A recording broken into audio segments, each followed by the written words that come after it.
Tá falando desse jogo do Galo, que vai pegar o Fluminense no Espírito Santo, e a gente vai pra cidade do Galo, porque o Milito tá empolgando a torcida, tá preparando o time pra esse duelo, e o Everson chega numa marca importante, né, Rodrigo Rocha? Boa tarde pra você. Fala, Maurício, boa tarde pra você, pra todo mundo que tá acompanhando o Globo Esporte. Torcedor do Atlético tá militizado, né, como estão falando por aí. Atlético treinou hoje aqui pela manhã, às 10 da manhã na cidade do Galo. Hulk acabou de passar, treina de novo amanhã pela manhã e viaja já pro Espírito Santo, onde enfrenta no sábado o Fluminense em Cariacica pelo Brasileirão. Na terça-feira, o Atlético joga na Argentina com o Rosário Central, jogo que pode garantir a classificação do Galo para a próxima fase da Libertadores. Até por isso, o Milito pode poupar alguns titulares e mexer de novo no time. Certo desfalque, Bruno Fux, expulso contra o Cuiabá, está fora do jogo. E Gemerson, preservado nos últimos 2 jogos, não foi nem relacionado contra o Sport. Esse é um retorno e pode aparecer na partida depois de 2 jogos fora. Me diz aqui, você comemora mais quando o seu time faz um gol? Gol do Galo! Pra enlouquecer a massa! Ou quando o seu goleiro faz um milagre? Defesaça! Sensacional, Everson! Milagre! Uma defesa plástica, sensacional! Everson! Ah, eu imagino que no gol, né? Te entendo. Mas vai dizer que o goleirão não te dá alegria também. Vitinho bateu, Everson! Acabou! O Galo é campeão! Esse cara aí já deu muitas ao torcedor do Atlético. Títulos são 7, jogos 238. E presta atenção, em 100 desses jogos, o Everson não levou um golzinho sequer. Everson! Defesa do goleiro do Galo. Ele atingiu essa marca na partida contra o Sport pela Copa do Brasil nessa terça-feira. É uma marca que hoje ela representa o Everson, né? Mas com certeza sou muito grato e agradeço muito a todos os jogadores, todos os treinadores que passaram por aqui. Foi um jogo de pouco trabalho, é verdade. Mas ele já teve muito nessa jornada pelo Galo. A top 1 com certeza não só no Brasileiro, mas como com a camisa do Galo aqui nesses 3 anos que eu tenho de temporada pelo Atlético, com certeza do John Kennedy foi a mais difícil que eu fiz até hoje com a camisa do Atlético. John Kennedy limpou pra bater, espalma Everson! Que milagre foi esse? Esse jogo aí, por exemplo, acabou 2-0. Além de uma defesaça, foi muito importante, um momento crucial do jogo. Se a gente toma aquele gol ali, poderíamos ter uma certa dificuldade ali no final da partida. Se você está se perguntando sobre São Vitor, esse ficou 140 jogos sem ser vazado, mas teve quase o dobro de partidas do Everson, 424. Quando eu cheguei aqui, o Vitor ainda ele era goleiro do Atlético, né? Cheguei aqui, fui apresentado numa quinta-feira para jogar no sábado, onde ele era o suplente. Acabou o final do primeiro tempo, o Vitor estava lá me esperando para me dar alguns conselhos. Nas estatísticas do futebol, tem um dado chamado clean sheets. Assim em inglês mesmo, é o número de jogos de um goleiro sem levar gols. Everson tem a média de 0,42 nesse quesito. Ou seja, a cada 10 jogos disputados, em 4 ele não é vazado. Números próximos dos principais goleiros da seleção brasileira em seus clubes no futebol inglês. Ederson no Manchester City e Alisson no Liverpool. E tem outra semelhança aí com os caras da seleção. O destaque jogando com os pés. O Gabriel Milito gosta, viu? Quero que seja muito bom defendendo. Eu quero que seja muito bom defendendo. E é. Agora que nessa etapa já estamos tranquilos, gosto que participe da construção do jogo. Gosto muito. E ele tem todas as condições técnicas para fazer isso. Técnica para hacerlo. O Everson já até contou como aprendeu a jogar assim. Uns 8, 9, 10 anos eu entrei no salão e no salão tinha o goleiro linha. Daí ali eu começava a jogar um pouco mais a linha. O salão me ajudou muito a hoje você jogar com os pés, ter um controle com a bola, ter um domínio. Mas sempre, em todas as escolinhas que eu entrei, eu sempre quis ser goleiro. E parece, Everson, parece que deu bastante certo. Um grande equipe tem que ter um grande... Uma grande equipe tem que ter um grande goleiro. E o Galo tem. O Everson. Everson espetacular! Thiago Reis está na área, ele é o repórter do Seu Nome e Seu Bairro, notícias do Atlético aqui no Rádio Esportes. Um abraço, Thiagão. Um abraço pra você, Cirilo. Pra quem se liga na Itatiaia, bom dia. Quinta-feira de treinamento na Cidade do Galo, 11h59. Técnico Gabi Milito, aproveitando a reta final de preparação, como destacamos em manchete, são 2 jogos fora de Belo Horizonte. Aliás, o mês de maio para o Atlético vai ser uma loucura. Já vou passar esse calendário para o torcedor se familiarizando com o que vem pela frente, mas vai ser um calendário, olha, pesadíssimo pro Atlético, com jogos de Brasileiro, Copa do Brasil e também Libertadores. Abrindo este mês com o compromisso diante do Fluminense no sábado à tarde, jogo que o Flusão tá levando pro Espírito Santo, jogo em Cariacica. Então o Atlético está fechando esse treinamento agora, vai treinar nesta sexta, embarca para o Espírito Santo já no final da tarde de sexta, chegando início da noite lá em Cariacica, concentração, joga sábado, depois do jogo já volta para Belo Horizonte, tem treinamento no domingo e em seguida viagem para Argentina, sinal eletrônico marcando meio-dia. Aí, Cirilo e ouvintes, torcida do Galo, pega esse calendário do Galão da Massa no mês de maio. Terça-feira, dia 7, é o Rosário Central, 7h da noite. O jogo, inclusive, sem público, né? O Rosário punido. Muitos torcedores do Atlético, inclusive, haviam comprado passagens para acompanhar o jogo na Argentina. Não terá a presença de público nesse jogo por conta do Rosário Central na primeira rodada, punido, né? Agressão aos jogadores do Peñarol, teve agressão também à torcida do Peñarol, então o Rosário Central punido joga de portões fechados. Aí o Galo volta ao Brasileirão, no sábado, voltando ao Brasil, vai enfrentar o Grêmio em Porto Alegre, viaja de novo, vai até o Uruguai na terça-feira enfrentar o Peñarol, dia 14, volta de novo a Belo Horizonte para receber o Bahia no domingo, dia 19, aí viaja de novo para o Nordeste para fazer o jogo da volta contra o Sport Recife. De Recife, o compromisso de novo fora de casa é o Bragantino no sábado, no dia 25 de maio.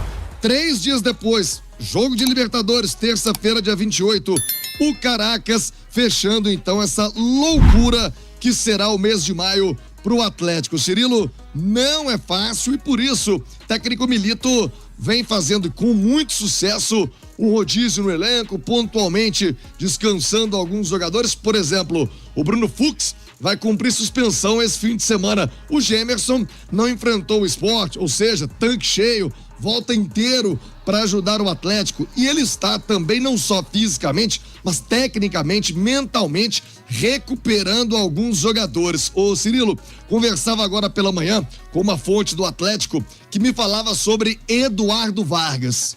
O que o chileno tá treinando nas mãos do Milito não é brincadeira. E o Milito vem dando chances a ele, vem motivando o Vargas, segundo a fonte com quem conversei hoje pela manhã.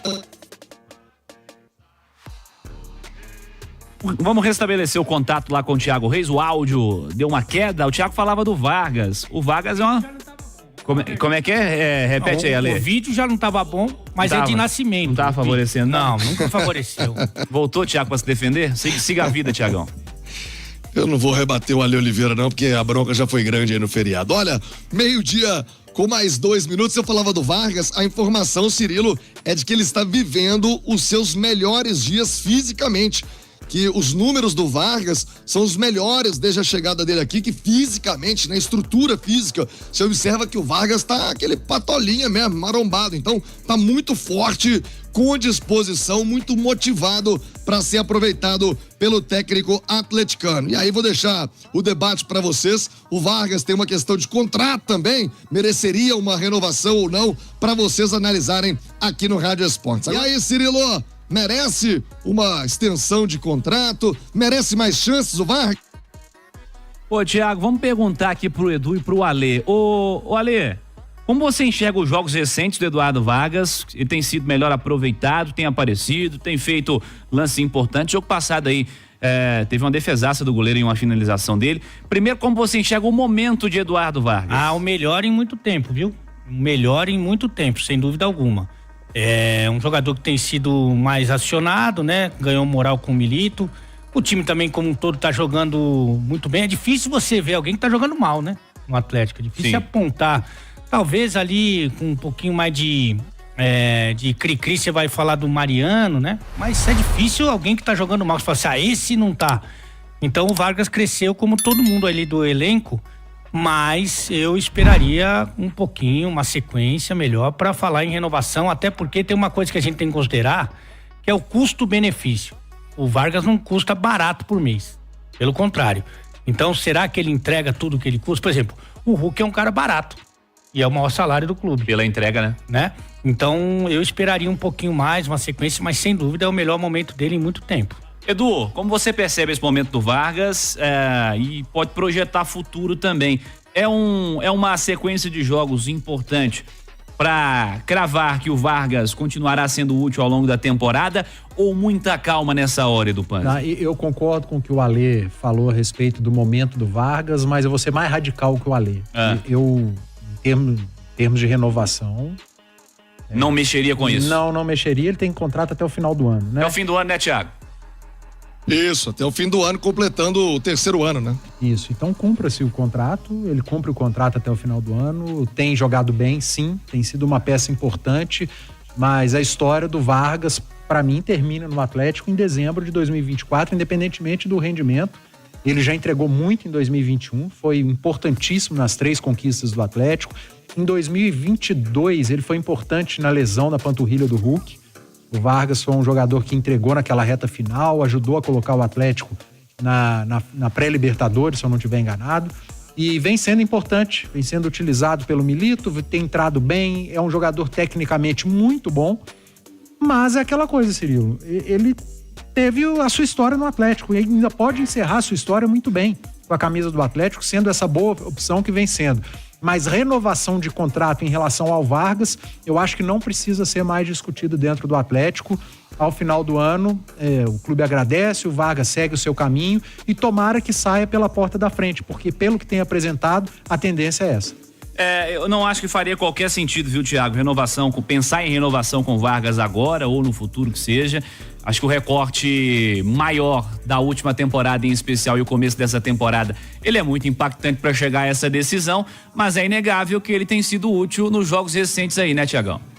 O que chama a atenção, né, Cirilo? O Vargas saiu de um peso, vou usar a expressão peso morto, mas um peso no elenco, porque em dezembro você vai se lembrar, o Atlético tentou de tudo, emprestar, vender, proposta daqui, de lá, e não aconteceu, não chegou nada pro Vargas. E agora com o Milito, ele vai ganhando oportunidade e melhorando o seu desempenho. Aliás, para fazer justiça, né? Se tem algo que o Milito vem fazendo muito bem, além de um time bem treinado, chamando a atenção de todo mundo, é o fato de que ele vai recuperando os jogadores, né? O Gemerson até outro dia era totalmente escanteado, a torcida não podia ouvir falar o nome do Gemerson, tá aí se tornando peça importante. O Arana, falei com ele no último jogo, terça-feira, já sonhando de novo com seleção brasileira. Brincávamos até com o Dorival Júnior pra, né, colocar um asterisco aí. Olho no Arana, tá jogando muita bola. Quer dizer, vai recuperando individualmente, pontualmente, alguns atletas que vinham em baixa. Óbvio, né? O coletivo cai, o individual vai junto. Dessa vez o coletivo subindo, o Milito também tá recuperando essa turma. Ô Cirilo, vamos fazer o seguinte, daqui a pouquinho eu volto, tem mais da preparação atleticana, mais desse caminhar do Galo no mês de maio, que não vai ser fácil não. Ô Cirilo, pra mim, pra você, pros comentaristas da Itatiaia, é preparar, meu filho. Vamos trabalhar muito nos Jogos do Galão da Massa nesse mês de maio, viu, Cirilo? Prepara a agenda. Com certeza, Thiagão, com certeza, porque a maratona de jogos é realmente impressionante. Esse mês de maio com a Copa do Brasil, né? Tem o jogo de volta ainda, tem jogos de Libertadores, o encerramento da primeira fase, inclusive, né? Da fase de grupos da Libertadores e os duelos também de Campeonato Brasileiro. É aquela boa e velha maratona, Eduardo Panzi. No futebol brasileiro tá sempre ela tem presente, toda hora. Né? Entra ano, sai ano, a gente fala dela. Você é penalizado por ser melhor. O Thiago Reis trouxe aí alguns nomes de jogadores recuperados. Eu acho que tem 2 que simbolizam esse início de trabalho do Milito. Um deles é o Scarpa, né? De um início que muita gente já encarava como decepção. Dá pra tratá-lo como destaque do mês? Destaque do mês. Tem no Brasil? O quadrinho dele tá lá na Cidade do Galo. Não tá? Tá, destaque do mês, Gustavo Scarpa. Foi o jogador mais decisivo do Atlético nesse abril, nesse início de trabalho do Milito. Isso é muito importante. Eu acho que o outro que simboliza esse início de trabalho é o Saravia, que era um jogador descartado e negociável e de repente virou um jogador imprescindível. Hoje é titular, fazendo aquela saída pelo lado direito, e tem muito do Milito nisso, né, cara? De convencer os atletas, talvez, de atuarem em posições que em outros momentos fossem desconfortáveis para ele. O Saravia ser um terceiro zagueiro na construção, o Scarpa, depois do jogo contra o Rosário, quando perguntado, você tá jogando pela direita, onde você gosta, falou, não é bem assim. Onde eu gosto mesmo é pelo corredor central. Eu tô jogando muito aberto, tô me adaptando. E, cara, o que esse homem tem jogado, o Bruno Fux hoje é um zagueiro que joga pelo lado esquerdo, a posição mais confortável para ele é pela direita. O Batalha, que teve uma dificuldade inicial de jogar como zagueiro, hoje já tá a cada jogo mais adaptado. Então ele vem colocando alguns jogadores para fazerem funções diferentes, sem falar Paulinho e Hulk, né? Estão entregando sem a bola esses dois, coisa que eu não tinha acompanhado ainda desde que chegaram. É um trabalho tão importante que ele vai complicando as decisões dele mesmo, né? Porque, por exemplo, como é que você vai colocar o Batalha no meio campo? Difícil, cara, porque o Otávio tá jogando muito. Com o Otávio e Franco jogando muito. E aí você tem que abrir um lugar você acabou de falar do Fux, que o Fux cresceu muito, o Gemerson virou praticamente indiscutível. Como é que você vai colocar o Fux? Mas daí você tem que tirar o Batalha e botar no meio campo. Como é que você vai tirar o Otávio e o Alan Franco? Daqui a pouco chega o Bernard. E o Scarpa ainda tem uma situação que eu acho que torna ele o funcionário do mês, com estrelinha ainda. Ele teve que convencer o treinador, né? Porque vale a gente lembrar que no primeiro jogo, por exemplo, ele entrou aos 49 do segundo tempo, no segundo jogo não saiu jogando, no terceiro jogo também não.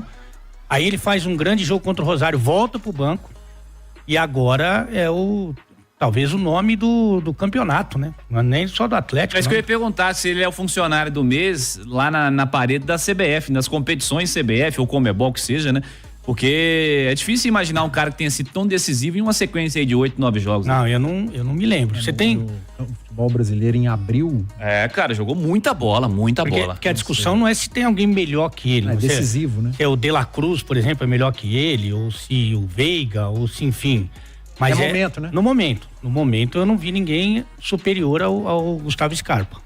Jogando realmente muita bola, e essa história aí do Saravia realmente chama atenção, inclusive, né, Ale, fisicamente, né, porque é um cara que tem estado disponível para todos os jogos, em uma função que ele não atuava com frequência, até gol ele fez gol no jogo seguinte ele fez gol de novo, mas o gol foi anulado por impedimento. E aí é o conforto que o Edu citava, né, como entender a característica dos jogadores, ver o potencial deles.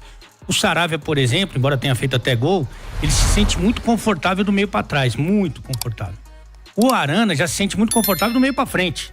E ele vai armando o time dele, né, de acordo com o que ele precisa, de acordo com quem ele coloca, por exemplo, no meio-campo. O Otávio é um cara que a gente sabe que corre por todo mundo, né? Então faz essa cobertura muito bem feita. O Alan Franco, que entrou muito bem, porque consegue marcar e também participar do momento ofensivo. Então ele vai entendendo cada vez mais a característica dos jogadores e tirando o máximo deles. O Saravia tem um ponto, não sei se o Ale reparou nisso também, o Saravia é o ponto de velocidade da linha de 3 defensores do Atlético. Né? Porque os outros zagueiros, o Gemerson até zagueiro de origem talvez tenha mais velocidade entre os do Atlético. Mas zagueiro veloz mesmo hoje no Atlético virou o Saravia. Quando o adversário recupera essa bola e que ele ainda tá como um zagueiro, não fechou a linha de 4 jogadores, contra o Sport aconteceu pelo menos 2 vezes. Quando o Sport recuperava a bola, quem fazia o corte ou a cobertura do outro lado, o Saravia joga pela direita, mas em 2 oportunidades ele tava fazendo uma cobertura lá do lado esquerdo. Porque ele tem essa velocidade, a capacidade de fazer essa recuperação. Então é um encaixe também de característica para não prejudicar aquele setor defensivo do Milito. Essas situações todas elogiadas por você se resumem a um fato, né? O coletivo melhorou e melhorou muito, né, Nossa gente? Senhora. Você tem coletivo bom, o jogador que é médio se destaca, o jogador que é muito bom também se destaca, até o jogador que tem uma certa limitação, ele também melhora o seu desempenho, né? E aí também vai de encontro com que o jogador, principalmente o talentoso, e são muitos no Atlético, eles gostam, né? Vale lembrar, né? O torcedor às vezes esquece, a gente também, todo mundo que tá lá começou essa história porque gosta de jogar bola, né? Então eles não começaram para ser rico ou ser famoso, ou enfim, eles começaram tudo isso porque gostam de jogar bola. Pode ficar com a bola. E hoje o Atlético tem essa característica, o Edu lembrou bem. talvez dos principais fatores para a escolha da última linha de marcação seja a velocidade, porque é o time que se expõe muito, tanto que o Batalha foi para lá. Né? Então, Batalha, Gemerson e Saravia hoje talvez sejam... O Otávio que tem velocidade. Talvez sejam os escolhidos que têm aí a preferência do treinador, porque o time vai sofrer contra-ataque, porque é um time que se expõe muito, que quer muito ser protagonista do jogo. Então, a velocidade é super importante e ele tem feito essas escolhas também em função disso. E o dia que o coletivo não funcionar? Aí você tem Hulk, Paulinho... Não pode depender de toda a rodada. Arana. Você não pode ficar dependente só desses caras. Você tem que ter a parte coletiva. O dia que ela não funcionar, você aciona os caras, pô. O pessoal da comédia, Edu, fala assim de escrever o improviso. Você escreve e improvisa. É por aí. É isso. É por aí.